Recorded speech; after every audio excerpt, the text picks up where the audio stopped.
आप लोगों को क्या बताने वाली हूँ। जैसा कि आप सभी को पता होगा एक बात कि मैं आप लोगों के लिए पेपर 8 का, ठीक है, मैं आप लोगों के लिए मैथ ऑनर्स पार्ट 3 का पेपर 8 का पेड बैच लाई हुई हूँ। ठीक है, क्या है, पेड बैच शुरू हो चुका है और ये जो पेड बैच है वो 20 जून से शुरू है, जिसमें मैं आप लोगों को पूरे 5 साल का क्वेश्चन बैंक का सॉल्यूशन और क्वेश्चन का वीडियो सॉल्यूशन के साथ साथ पीडीएफ भी प्रोवाइड करवा रही हूँ।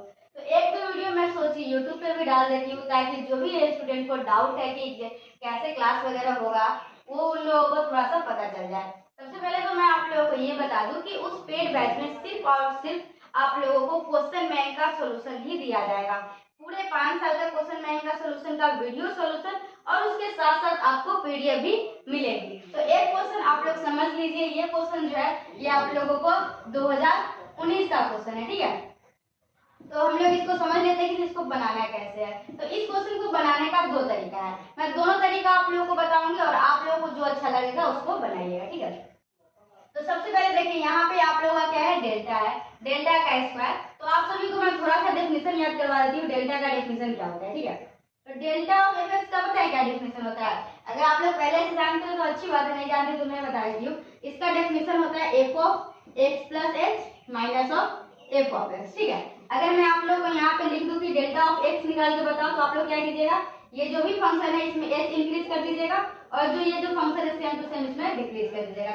ये दोनों आपस में कट जाएगा और इसका आंसर क्या आ जाएगा, एच आ जाएगा। तो आप लोगों को समझ में आया कि ये डेल्टा जो है वो क्या काम करता है? जी बिल्कुल आ गया समझ में। तो यहाँ पर अब आप लोग समझ लीजिए। ठीक है, तो देखिए क्या है, यहाँ पे डेल्टा इक्वल टू क्या हम लोग डेल्टा इंटू डेल्टा लिख सकते हैं? हाँ बिल्कुल लिख सकते हैं।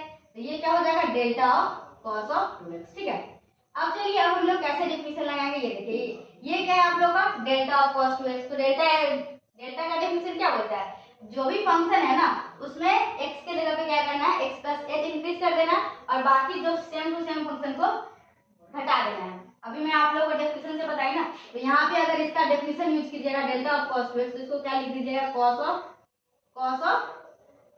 2x प्लस h लिख दीजिएगा। x के जगह पे हम लोग x प्लस h इंक्रीज कर देंगे और जो फंक्शन है ना सेम टू सेम उस फंक्शन को हम लोग घटा दिए। चलिए अब अगर हम लोग इसको सॉल्व करेंगे तो क्या हो जाएगा, देखिए delta of cos of 2x plus 2h। ठीक है, ये है minus of cos of 2x। यहाँ तक कोई दिक्कत नहीं है। अब हम लोगों का फिर क्या करेंगे, अब हम लोग फिर इसमें डेल्टा का डेफिनेशन लगाएंगे। ठीक है ना, यहाँ तक कोई दिक्कत हुआ? अभी तक हम लोग कुछ नहीं किए, अब हम लोग आगे फिर से डेफिनेशन लगाएंगे, देखिए क्या होता है। तो अगर हम लोग इसका डेफिनेशन लगाएंगे डेल्टा ऑफ दिस और दिस, इसको चलिए अलग अलग पहले दोनों को डेल्टा दे देते हैं, delta of cos of 2x plus 2h और ये क्या हो जाएगा, minus of delta of cos of 2x। चलिए इसमें डेफिनेशन लगाएंगे तो क्या ये जो भी है टर्म वो x जो है वो क्या हो जाएगा, x से इंक्रीज कर जाएगा। तो देखिए यहाँ पे हम लोग क्या लिखेंगे, cos of 2 into x plus H plus 2h। यहाँ पे कोई दिक्कत नहीं होनी चाहिए। अब हम लोग क्या करते हैं, जो सेम फंक्शन है उस फंक्शन को घटा देते हैं, minus of 2x plus 2h। ठीक है, अब इसमें डेल्टा लगाएंगे तो आप लोग क्या कीजिएगा, cos of 2 times of x plus h, x की जगह पे हम लोग h इंक्रीज कर देते हैं। डेल्टा का डेफिनेशन मैं पहले समझा चुकी हूँ। और फिर क्या लिखेंगे, जो सेम टू सेम फंक्शन है उसको हम लोग डिक्रीज कर देंगे। यहाँ तक कोई दिक्कत नहीं होनी चाहिए। अब देखिए क्या करेंगे हम लोग, यहाँ तक हम लोग इसको सॉल्व कर लेते हैं। देखिए इसको हम लोग लिख लेंगे cos of 2x plus 2h। ठीक है, क्या हो जाएगा, देखिए 2x, ठीक है ना, प्लस 2h, 2x के जगह पे x प्लस h लिखे, ठीक है, और प्लस है 2h, फिर माइनस क्या है, cos of 2x plus 2h, ये क्या हो जाएगा, minus of cos of 2x plus 2h और ये हो जाएगा minus minus plus cos of 2x। यहाँ तक कोई दिक्कत नहीं होनी चाहिए।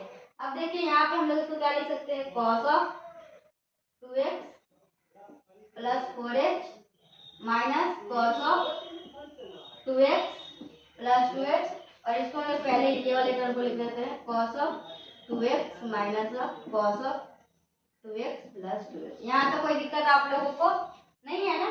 चलिए अब मैं आप लोगों को एक क्लास 11 का ट्रिगोनोमेट्री का एक फॉर्मूला बता रही हूँ। ठीक है, आप लोग उस फॉर्मूला को ध्यान रखिएगा।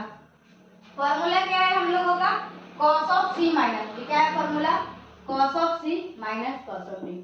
मेरी तरह आप लोग भी ये फॉर्मूला को भूल जाते होंगे, तो ये फॉर्मूला का याद करने का एक ट्रिक है। देखिए, जब भी आप लोगों से कोई कॉस का आंसर पूछेगा ना, तो आंसर या तो साइन में होगा या तो कॉस में होगा, ठीक है। और अगर ये प्लस में पूछेगा तो आंसर होगा कॉस में, और माइनस में पूछेगा तो आंसर होगा साइन में। तो हम लोग का इसका पता है फॉर्मूला क्या होता है?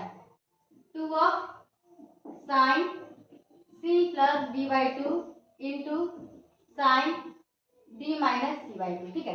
दोनों आप लोग अगर कॉस में फॉर्मूला है तो दोनों को दोनों साइन में आएगा, और इस तरीके से आप लोगों का इसका फॉर्मूला होता है, ठीक है। ठीक है ना? अब हम लोग लगाए आगे। चलिए देखिए, यहाँ पे है क्या? cos of C minus cos of D. देखो क्या लिखेंगे? 2 of sine C plus D by two. तो चलिए इस दोनों को अगर हम लोग ऐड करते हैं तो देखिए क्या आ जाएगा? 2x। ये 2 क्या हो जाएगा? 4x, और 2 से भाग देंगे तो क्या आ जाएगा? 2x। 4 2 6, तो ये हो जाएगा आप लोगों का 3x। यहाँ तक कोई दिक्कत नहीं है। अब हम लोगों को क्या करना है? साइन ऑफ डी माइनस सी, मतलब इसमें से इसको घटाना है। तो देखिए ये क्या है? 2x plus 2h minus 2x minus 4h, ठीक है। ये दोनों कट गया, ये क्या आ जाएगा? Minus 2h by 2। क्या आ जाएगा आप लोगों का? -8 आ जाएगा। कोई दिक्कत नहीं है ना? चलिए अब यहाँ भी फॉर्मूला हम लोग लगा लेते हैं। प्लस क्या हो जाएगा? यही फॉर्मूला ले दीजिए, cos of C minus cos of D. 2 of sine C plus D by two, मतलब ये दोनों को जोड़ेंगे तो 4x मतलब 2x आ जाएगा, और 2h बाई 2 ये आ जाएगा h। फिर क्या आ जाएगा? इनटू साइन ऑफ, इसमें से इसको घटाएंगे, इसमें से किसको घटाएंगे? डी माइनस सी को करेंगे, तो आप लोगों का क्या हो जाएगा? 2x plus 2h minus 2x, ये दोनों आपस में कट जाएगा, क्या बचेगा? 2h बचेगा। 2h बाई 2 क्या बचेगा? h बचेगा। कोई दिक्कत यहाँ तक नहीं है ना? चलिए अब कुछ कॉमन निकाल लेते हैं, जो कॉमन निकलने वाला होगा उसको निकाल लेंगे, फिर जो अपना फॉर्मूला होगा वो अपना लगाएंगे, ठीक है। तो यहाँ से हम लोग पता है क्या कॉमन निकाल लेते हैं? यहाँ से हम लोग 2, अब देखिए ये साइन ऑफ माइनस एस को है ना, हम लोग माइनस साइन एस लिख सकते हैं। क्यों? क्योंकि साइन ऑफ माइनस थीटा जो होता है, साइन ऑफ माइनस थीटा, यहाँ पे फॉर्मूला लिख देते हैं जो फॉर्मूला यूज कर रही हूँ। साइन ऑफ माइनस थीटा जो होता है वो किसके बराबर होता है? माइनस ऑफ साइन थीटा के बराबर होता है, ठीक है। तो यहाँ पे देखेंगे हम लोग तो क्या हो जाएगा? 2 ऑफ -2 साइन एच कॉमन ले लेते हैं। क्या ले लेते हैं? -2 ऑफ साइन एच कॉमन ले लेंगे। तो ये साइन एच कॉमन आ गया, ये आ गया, तो क्या बचा यहाँ पे? Sign of 2x plus 3h बचा। और देखिए क्या बचेगा, यहाँ पे माइनस को ले लेंगे तो यहाँ पे माइनस आएगा, और 2 साइन एच गया हुआ है, तो क्या बचेगा? Sine of 2x plus h। यहाँ तक कोई दिक्कत नहीं है ना? चलिए अब हम लोग इसमें क्या करेंगे? फिर से फॉर्मूला यूज करेंगे। तो हम लोग को कौन सा फॉर्मूला यूज करना है? Sine of C minus of sine of D, ठीक है। क्या है formula? Sine of C minus of sine of D. तो ये फॉर्मूला पता है क्या होता है? तो इसका भी फॉर्मूला याद करने का ट्रिक है। देखिए, ये अगर साइन का फॉर्मूला है ना, तो आंसर में जो भी आएगा ना, तो साइन और कॉस दोनों आएगा, ठीक है।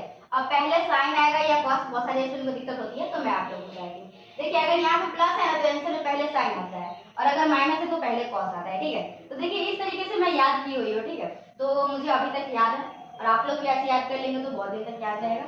तो क्या हो जाएगा? 2 ऑफ कॉस, क्या हो जाएगा? 2 of cos C plus D by two into sine C minus D by two, ठीक है। तो ये हो गया। अब हम लोग इसमें फॉर्मूला यूज करना होगा, तो अब तो जगह है नहीं, तो यहाँ तक अगर आप लोग चाहे तो स्क्रीनशॉट ले लीजिए, मैं साइड पे आती हूँ, ठीक है, या फिर लिख लिए होंगे तो अच्छी बात है। तो चलिए अब मैं थोड़ा सा ऊपर का रब करती हूँ और आपको बताती हूँ, ठीक है। देखिए क्या हो जाएगा आप लोगों का, इसमें फॉर्मूला लगाना है, तो क्या हो जाएगा? माइनस ऑफ 2 साइन एच है, आराम से कॉन्स्टेंट बाहर निकला हुआ है, क्या है? देखिए sine of C minus D का क्या फॉर्मूला है? 2 cos c प्लस डी। और इसको और इसको जोड़िएगा तो क्या आ जाएगा? 2x 2x 4x 4x by 2 2x हो जाएगा, और इसको जोड़ेंगे तो 4h बाई 2 2h हो जाएगा, ठीक है ना। 2x 2x 4h by 2 2x और 3h 4h बाई 2h, ठीक है। चलिए अब क्या करेंगे? Sine of c minus D, ठीक है। तो हम लोग c माइनस डी करेंगे तो ये क्या हो जाएगा? 2x से 2x कर जाएगा, 3 में से h जाएगा तो 2x 2h बाई 2 क्या बचेगा? h बचेगा, ठीक है। तो चलिए अब हम लोग का क्या हो जाएगा? ये 2 2 क्या हो जाएगा? 4, और यहाँ माइनस है तो -4 साइन एच, और साइन एच क्या हो जाएगा? माइनस साइन स्क्वायर एच, और यहाँ पे क्या आ जाएगा? ये तो 2 चला गया हुआ है इधर, cos of 2x plus 2x। आप लोगों का इस क्वेश्चन का यही आंसर हो जाएगा, ठीक है। कोई दिक्कत, कोई परेशानी? एक तो आप लोगों का तरीका ये हो गया इस क्वेश्चन को बनाने का, ठीक है। आप लोगों का एक तरीका क्या होता है, आप लोगों का एक रिलेशन होता है हम लोग का ऑपरेटर के बीच में, ठीक है। क्या रिलेशन होता है, तो आप लोगों को आई प्लस डेल्टा जो है ना, ये किसके इक्विवेलेंट होता है, ई के। तो डेल्टा की जगह पे हम लोग क्या लिख सकते हैं, ई माइनस वन। तो डेल्टा की जगह पे यहाँ पे क्या लिख लीजिएगा, वो क्वेश्चन आप लोग थोड़ा सा उसे ट्राई कीजिएगा, नहीं बनेगा तो आप मुझे बताइएगा। तो हम लोग क्या करेंगे, देखिए डेल्टा है ना, डेल्टा इसकी जगह पे हम लोग लिख देंगे ई माइनस वन। आई को हम लोग वन ले सकते हैं, कोई फंक्शन में अप्लाई करते हैं तो हम लोग क्या लिखेंगे, ई माइनस वन का whole square cos of 2x। A minus B का होल स्क्वायर इधर जुड़ता है, वैसे तोड़ लेंगे। फिर शिफ्ट ऑपरेटर का क्या काम होता है, शिफ्ट ऑपरेटर का काम होता है जो भी फंक्शन है ना उसमें x इंक्रीज कर देगा। जैसे f ऑफ x है ना, कोई भी फंक्शन, क्या है फंक्शन f ऑफ x है, और इसमें शिफ्ट ये e जो है ना, e इसको हम लोग बोलते हैं शिफ्ट ऑपरेटर। क्या बोलते हैं, शिफ्ट ऑपरेटर। और तो ये इसका काम पता है क्या होता है, ये हम लोग का x को x से इंक्रीज कर देता है। तो हम लोग इसी तरीके से उसमें इंक्रीज करके और फिर उसके बाद जो भी फॉर्मूला लगने वाला होगा यही सब sin c minus b cos c minus b, उसको लोग लगा के सॉल्व कर लेंगे। उसको खुद से ट्राई कीजिएगा, और अगर नहीं बनेगा तो बोलिएगा कि दूसरे मेथड से थोड़ा बना के बताइए, ये मुझे उतना समझ में नहीं आया, ठीक है। कमेंट कर दीजिएगा, मैं आप लोग के लिए कुछ वीडियो तो यूट्यूब पे अपलोड कर ही सकती हूँ, सारा का सारा वीडियो अपलोड नहीं कर सकती हूँ क्योंकि उधर बहुत सारे स्टूडेंट जो है वो मतलब कि पेमेंट करके कोर्स को खरीदे और आपको फ्री में दे देंगे, तो फिर क्या डिफरेंस रह जाएगा उनमें और आप में। तो कोर्स का भी इतना कम है ना कि आप लोग सोच भी नहीं सकते, सिर्फ 300 है। और 300 में क्या क्या मिलेगा वो भी ध्यान दे दीजिए। पूरे 5 साल का क्वेश्चन बैंक का सोल्यूशन, 1-2 साल का नहीं, पूरे 5 साल का। और आपको पता है एक साल में 12 क्वेश्चन आते हैं, तो 12 में से 7 क्वेश्चन तो ऐसे ही हो गए। तो पूरे 5 साल का क्वेश्चन मिलेगा। और वीडियो सोल्यूशन तो मैं आपको दूंगी, साथ में उसका सारा का मैं पीडीएफ बनाकर कॉपी में अच्छे से पीडीएफ बना के ऑल क्वेश्चन का आप लोगों को जो पेड वाला ग्रुप है ना, पेड बैच का जो ग्रुप है उस ग्रुप में भी शेयर किया जाएगा। तो आप लोग ज्वाइन कर लीजिए, आप लोग के लिए फायदा होगा क्योंकि आप सभी को पता होगा कि आप लोग क्वेश्चन बैंक सोल्यूशन के लिए कितना परेशान रहते हैं। पार्ट 2 में भी बहुत सारे स्टूडेंट मुझे बोले थे, पार्ट 1 में भी बोलते हैं, लेकिन पार्ट 1 में अब बनाने में थोड़ा सा आस्कत आ जाता है। पार्ट 2 का तो रेडी कर चुकी हूँ मैं, और पार्ट 3 का जो है ना वो अभी रेडी हो रहा है और हो भी चुका है। हैंड रिटन नोट्स तो सारे चैप्टर का रेडी हो चुका है, क्वेश्चन बैंक सॉल्यूशन अभी रेडी हो रहा है। तो ये पेपर 1 का मैं आप लोगों को जैसे जैसे पढ़ा रही हूँ वैसे वैसे नोट्स भी प्रिपेयर किया जा रहा है। फिर जैसे ही कंप्लीट होगा चैप्टर मतलब कि ईयर, और आप लोगों को नोट्स टेलीग्राम ग्रुप में शेयर कर दिया जाएगा। तो सिर्फ आप लोगों को 300 पे करना है, और इसके अलावा पेपर 1 में फिर इसके बाद कुछ भी पे नहीं करना पड़ेगा। पेपर 1 में सिर्फ आप लोग 300 रुपया पेमेंट करेंगे और आप लोगों को 80 तो मार्क्स आ ही जाएंगे आराम से, ठीक है।